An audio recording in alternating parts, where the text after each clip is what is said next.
राधे राधे सभी को। आप सभी के हृदय में विराजित पारब्रह्म परमात्मा के चरणों में मेरा नमस्कार।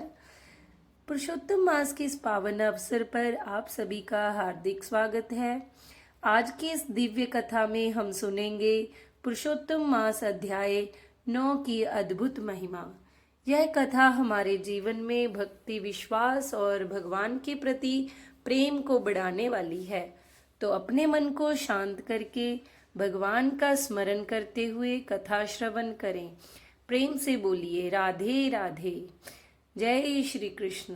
पुरुषोत्तम भगवान की जय। 9वां अध्याय। सूत जी कहने लगे कि इसके बाद नारद जी विस्मय युक्त हो मेधावी ऋषि की कन्या का वृतांत पूछने लगे। नारद जी ने पूछा, हे प्रभो, फिर उस ऋषि कन्या ने वन में क्या किया? क्या किसी ऋषि ने उसके साथ विवाह किया? नारायण कहने लगे, इस कन्या ने दुख के साथ अपने पिता का स्मरण करते हुए वहां आश्रम में रहकर कुछ काल व्यतीत किया। भाग्यवश एक दिन उस वन में अपनी इच्छा से विचरण करते महाकोप वाले दुर्वासा मुनि आ गए। आश्रम में मुनि को आता हुआ देखकर शोक सागर में डूबी हुई उस कुमारी ने उठकर धीरज धारण करके मुनि के चरणों में नमस्कार किया। नमस्कार करके मुनि को अपने आश्रम में लाई। अर्घपाद और वन के नाना प्रकार के फलों से आदर करके मुनि का पूजन किया। फिर मुनि कन्या आदर से कहने लगी, हे मुने, आपको नमस्कार है। मुझ दुर्भाग्नि के आश्रम में आपका कैसे आना हुआ? आपके आने से मेरे भाग्य का उदय हो गया, अथवा मेरे पिता के पुण्य प्रताप से मुझको समझाने के लिए आप आए हैं। आप जैसे महात्माओं के तीर्थ रूपी पांवों के रजकन को स्पर्श कर मेरा जन्म सफल हो गया। जो आप जैसे महात्माओं का मुझको दर्शन हुआ। इस तरह कहकर वह बाला उनके आगे चुपचाप होकर बैठ गई। तब दुर्वासा मुनि कुछ हंसकर बोले, धन्य धन्य हे ब्राह्मण पुत्री, तुमने अपने पिता के कुल का उद्धार कर दिया है। कन्या बोली, हे मुनि, आपके वचनों को सुनकर मेरा दुख दूर हो गया। हे मुने, आप कृपा कर ऐसा उपाय बतलाएं जिससे मेरा दुख दूर हो। मैं दुख शोक में अग्नि की ज्वाला से जल रही हूँ। इस अग्नि को शीघ्र बुझाओ। मेरे हर्ष उपजाने वाला और कोई नहीं दिखाई देता। मुझको धैर्य देने वाला ना तो मेरा पिता है, ना मेरी माता, ना भाई। मैं दुख पीड़ित किस तरह जीवन निर्वाह करूं? जिस दिशा को देखती हूँ वही अंधकार दिखाई देता है। अतः हे तपोनिधे, मेरे दुख को दूर करने का उपाय जल्दी करिए।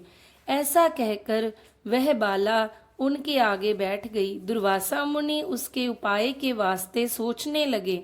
श्री नारायण कहने लगे, हे नारद, इस तरह मुनि कन्या के वचनों को सुनकर मुनि दुर्वासा विचार कर अत्यंत कृपा करके इस बाला को देखकर कुछ हितकारक वचन बोले।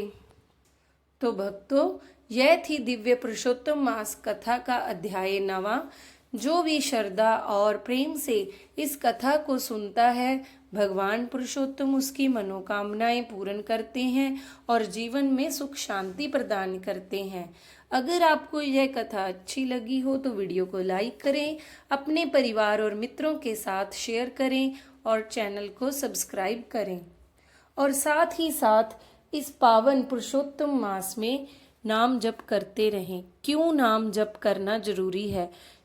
ये कहा गया है कि करोड़ों गौ का दान करने से, 100 कल्प तक प्रयाग में वास करने से, समेरु पर्वत के बराबर भी अगर सोने का हम दान करें और लाखों कन्याओं का अगर कन्यादान करें और इन सब का जो भी फल है उस सब फल को मिलाकर उतना फल नहीं मिलता जितना एक बार कृष्ण का नाम लेने से मिलता है। मतलब इन सब का फल कृष्ण के एक नाम के फल का 1000वां हिस्सा है। तो आप सभी इस पावन अवसर को अपने जीवन से ऐसे ही जाने मत दो। भगवान का नाम सुमिरन करो, बार बार हर श्वास पर हर काम करते उठते बैठते भगवान के नाम का सुमिरन करते रहिए।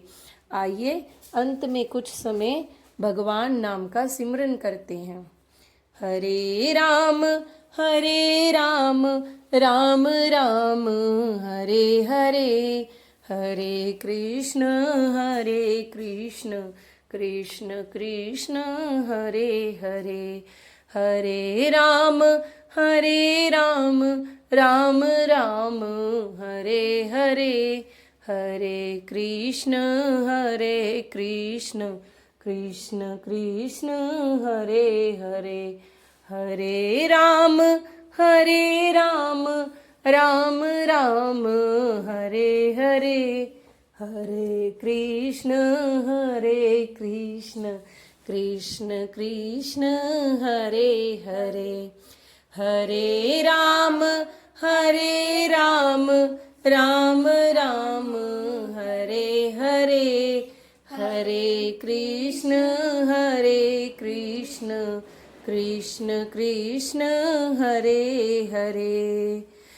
बोलिए वृंदावन धाम की जय, पुरुषोत्तम भगवान की जय।